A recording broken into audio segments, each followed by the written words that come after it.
In a cozy house with a big garden lived a boy named Tom and his grandpa Joe. One rainy afternoon, Tom asked, "Can we make a gingerbread cat?" So Grandpa Joe helped him cut out the perfect cat shape.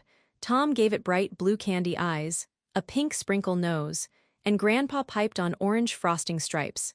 Into the oven it went. Ding. But wait, the cookie wiggled its ears, twitched its nose, and with a little pop, it leaped right off the tray. "Wow," said Tom. The gingerbread cat, quick as a flash, scampered across the floor and dashed right out the back door. "Stop, little cookie cat," called Tom. Down the garden path he ran, shouting in a sugary voice, "Quick as a whisker, light on my feet, catching this cookie cat, can't be beat." Squeaky the squirrel saw him whiz by. "A running cookie," he chattered and bounded right after him, but the gingerbread cat just called back, "I ran from Tom and Grandpa and I can run from you."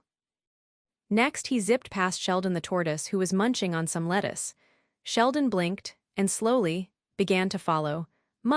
"See, cookie," he thought, the gingerbread cat just giggled. He was so fast, he shouted back at the tortoise, "I ran from the boy, the grandpa and the squirrel, and I can definitely run from you." But then he saw it, a picnic, and on the blanket, a little pot of bright red, sticky strawberry jam. That jam smelled so good.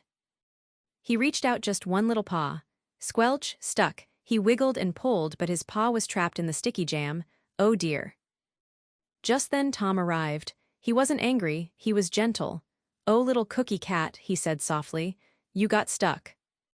The gingerbread cat looked up. Tom wasn't going to eat him. "You're too special to eat," Tom whispered. "You can be my friend." And so the gingerbread cat didn't run away again. Being Tom's special friend, safe and sound, and only a little bit sticky, was the best adventure of all. Subscribe to discover more fun.